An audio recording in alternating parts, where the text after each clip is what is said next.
یہ نبی ہے جن کے ہیں یہ مکان، وہ خدا ہے جس کا مکان نہیں۔ اور کروں مدح اہل دول وزا، پڑے اس بلا میں میری بلا، میں گدا ہوں اپنے قریب کا، میرا دین پارے نہ نہیں۔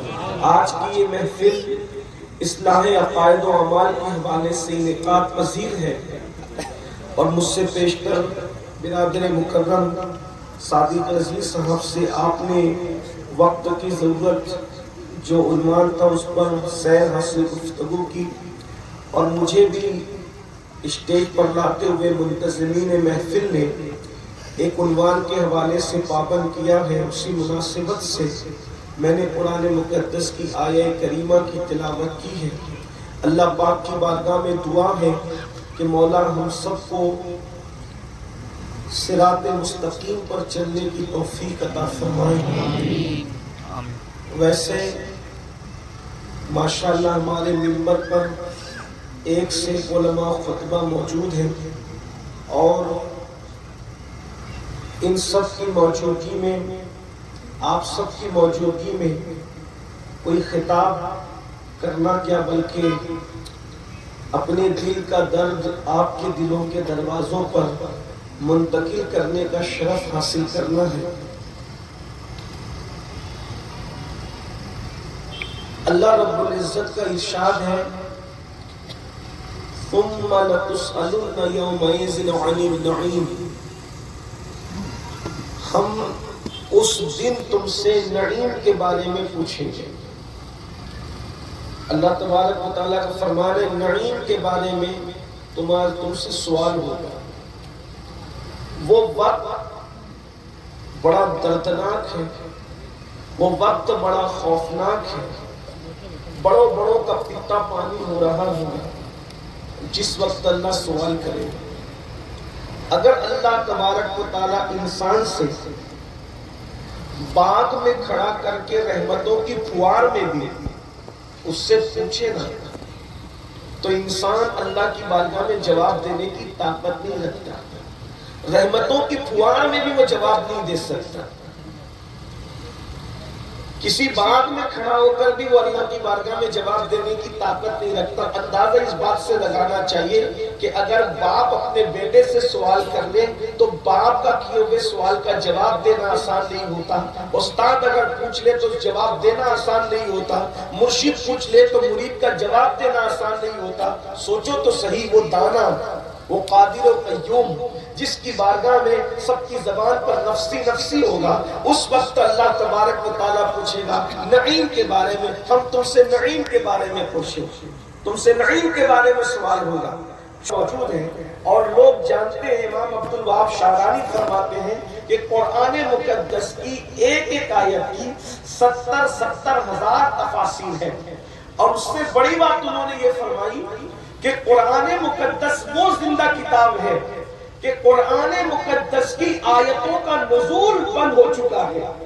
قرآن کی آیت اب نازل نہیں ہوتی اور نہ ہو سکتی ہے، اس لیے کہ نزول کے لیے تو وہ دل چاہیے جو آمنہ کے لال کا دل تھا، اور پھر وہ دل لوگ لائیں کہاں سے؟ اور ظاہر سی بات ہے کہ جب قرآن کی ساری آیتیں نازل ہو چکی ہے تو اب کوئی قرآن کی آیت نازل نہیں ہو سکتی، اس لیے کہ آیت ہے ہی نہیں، جو تھا وہ سب نازل ہو چکا، قرآن مکمل ہو چکا، قرآن کی تکمیل ہو چکی۔ مصطفیٰ جان رحمت کے دل پر، حضور کے سینے پر تو قرآن کا نزول بند ہو چکا ہے، مگر مانیے قرآن اب بھی علماء کے دل پر مسلسل نازل ہو رہے ہیں۔ قرآن وہ زندہ کتاب ہے، تو اللہ رب العزت فرماتا ہے ہم تم سے نعیم کے بارے میں پوچھیں گے۔ بعض لوگوں نے کہا یہ نعیم کا مطلب یہ، نعیم کا مطلب یہ، نعیم کا مطلب یہ، نعیم کا مطلب یہ۔ بعض لوگ اس طرف گئے ہیں، ایک قول یہ بھی ہے کہ ہم تم سے پوچھیں گے سب سے بڑی نعمت کے بارے میں، جو سب سے بڑی نعمت ہے، نعمت عظمیٰ ہے، اس کے بارے میں تم سے پوچھیں گے۔ اور سب سے بڑی نعمت کیا ہے؟ کوئی کہتا ہے پانی ہے، کوئی کہتا ہے ہوا ہے، کوئی کہتا ہے دوا ہے، کوئی کہتا ہے جوانی، سب کے اقوال اپنی اپنی جگہ ہے، لیکن سب سے بڑی نعمت وہ ہے جس کے صدقے میں ساری نعمتوں کو وجود ملا ہے، اور وہ نعمت ہے مصطفیٰ جان رحمت صلی اللہ علیہ وسلم کی ذات۔ اس لیے کہ اللہ تبارک و تعالیٰ نے کسی بھی نعمت کو دینے کے بعد احسان نہیں جتایا، مگر جب یہ نعمت عطا کی تو ارشاد ہوا لقد من اللہ علی المؤمنین اذ بعث فیہم رسولا، کہ مومنوں کے درمیان تحقیق ہم نے مومنوں کے درمیان اپنا رسول بھیج کر ان پر احسان کیا۔ اللہ اکبر۔ تو اللہ رب العزت حضور کے بارے میں بھی ہم سے پوچھے، میں نے محبوب دیا تھا، تم نے میرے محبوب کا کیا کیا؟ میں نے محبوب دیا تھا، تم نے میرے محبوب کا کیا؟ اب میری گفتگو کو آپ بہت توجہ سے سنیں گے۔ میں یہ نہیں کہہ رہا ہوں کہ میں نے رسول دیا تھا، تم نے کیا کیا؟ میں نے نبی دیا تھا، تم نے کیا کیا؟ میرے جملے پہ غور کریں، میں نے محبوب دیا تھا، تم نے کیا کیا؟ اس لیے کہ محبوب ہوتا ہی ہے محبت کرنے کے لیے، محبوب ہوتا ہے محبت کرنے کے لیے۔ تو اب بتاؤ تم نے میرے محبوب کا کیا کیا؟ تم نے محبت کی محبوب سے۔ اب یہاں تو جو بیٹھے ہوئے جوان ہیں وہ تو خوش ہو گئے ہوں گے، کیوں نہیں؟ ہم تو کہہ دیں گے کہ ہم نے تو عشق کیا، محبت نہیں کی تھی بلکہ ہم نے تو عشق کیا۔ دیکھیے محبت اور عشق میں فرق ہے۔ ہمارے سنی جوان عشق کرنے کا دعویٰ کرتے ہیں کہ ہم حضور سے عشق کرتے ہیں، میں کہتا ہوں کہ کاش محبت ہی کر لیتے تو بھی بڑی بات تھی۔ میں یہ نہیں کہہ رہا ہوں کہ آپ عشق نہیں کرتے یا وہ نہیں کرتے، سب اپنے دل کی کیفیت کو جانتے ہیں، لیکن آگے اگر وقت رہا اور بات کھلی تو ہم خود اس آئینے میں اپنے آپ کو چیک کریں گے کہ ہم محبت کرتے ہیں یا دغا کر رہے ہیں، ہم وفا کر رہے ہیں کہ دغا کر رہے ہیں، عشق کر رہے ہیں یا کچھ اور کر رہے ہیں۔ میرے محبوب کا تم نے کیا کیا؟ تو ہمارے پاس کیا جواب ہوگا؟ ہم کہتے ہیں ہم تو عشق کرتے ہیں۔ دیکھیے محبت اور عشق میں فرق ہے۔ محبت اس کو کہتے ہیں جب کسی کو کسی سے پیار ہوتا ہے، محبت۔ یہ محبت جو ہوتی ہے یہ خوب سے بنا ہے محبت۔ اور ایک بات آپ کو بتاؤں، جو دانا ہوتا ہے نا، دانا، اس کو بھی حبہ کہتے ہیں، دانے، بیج کو۔ اب آپ غور فرمائیں، بیج کتنا ہی کمزور ہوتا ہے، بیج کتنا ہی کمزور ہوتا ہے، لیکن جب وہ زمین میں رکھا جاتا ہے تو اتنا کمزور بیج زمین کو پھاڑ کر باہر نکلتا ہے اور اظہار کرتا ہے کہ میں ہوں۔ حالانکہ اگر زمین کو ہم ناخن سے کریدنا چاہیں تو ناخن زخمی ہو جائے گا، لیکن اتنا ناخن، نوکیلا ناخن، طاقتور ناخن زمین کریدنے سے زخمی ہوتا ہے۔ لیکن جسے حبہ کہتے ہیں، جسے دانا کہتے ہیں، جسے بیج کہتے ہیں، وہ کمزور ہونے کے باوجود بھی زمین کو پھاڑ کے نکلتا ہے۔ اندازہ فرمائیں، اس کا مطلب دانے میں طاقت کتنی ہوتی ہے۔ تو پتا چلا کہ جب حبہ کی طاقت کا یہ عالم ہے تو پھر حب کی طاقت کا عالم کیا ہوگا۔ اسی لیے سب سے طاقتور چیز دنیا میں حب ہے، اور حب کسے کہتے ہیں؟ محبت کو۔ محبت حب سے محبت بنی ہے، لیکن جب محبت کسی کو کسی سے ہوتی ہے تو وہ محبت کی منزل میں آ کر یہ کرتا ہے کہ وہ اپنا سب کچھ محبوب پہ قربان کر دیتا ہے، اپنی ہر خوشی کو محبوب پہ قربان کر دیتا ہے، اپنے ہر غم کو وہ کڑوا گھونٹ کو پیتا رہتا ہے محبت کے اندر۔ اس کی بس تمنا رہتی ہے کہ یار راضی رہے، محبوب راضی رہے، اللہ اکبر۔ لیکن محبت کے اندر بات یہ بھی رہتی ہے کہ اس کو اپنا بھی خیال رہتا ہے اور اس کو محبوب کا بھی خیال رہتا ہے، اور یہ محبت کا انداز رہتا ہے۔ لیکن اللہ اکبر، جب یہ محبت اور عروج پاتی ہے، قرآن اس کی طرح اشارہ کرتا ہے والذین آمنوا اشد حبا للہ، حب نہیں کہا، اشد حبا للہ۔ جب یہ محبت شدت اختیار کر جاتی ہے تو اس شدت کو پھر عشق کہتے ہیں، اور جب انسان عشق کرتا ہے تو عشق میں پھر اس کو اپنا خیال نہیں رہتا، اس کو صرف محبوب کا خیال رہتا ہے، اسے محبوب ہی محبوب کا خیال رہتا ہے۔ اللہ اکبر۔ اس کی مثال یوں سمجھے، اللہ اکبر، جب میرے آقا معراج پر تشریف لے جا رہے تھے تو اس وقت آقا نے سدرہ پر حضرت جبریل سے کہا کہ جبریل یہاں تک ساتھ آئے، اب آگے ساتھ چلو۔ تو چونکہ وہ فرشتہ تھے، فرشتہ محبت کر سکتا ہے، عشق نہیں کر سکتا، اس لیے کہ عشق کے لیے دل کی ضرورت ہوتی ہے، عشق کے لیے قلب کی ضرورت ہوتی ہے، اور یہ قلب اللہ نے صرف حضرت انسان کو عطا کیا ہے۔ انسان کے سوا کسی مخلوق کو یہ دل نہیں دیا گیا جو عشق والا دل ہے۔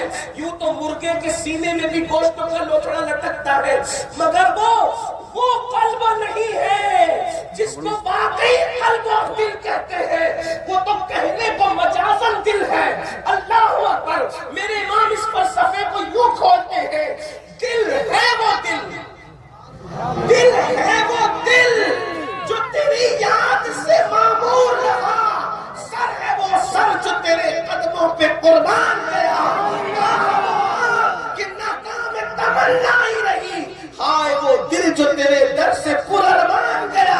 اب نتیجہ نکال کے کہتے ہیں انہیں جانا، انہیں مانا، نہ رکھا غیر سے کام، للہ الحمد میں دنیا سے مسلمان گیا۔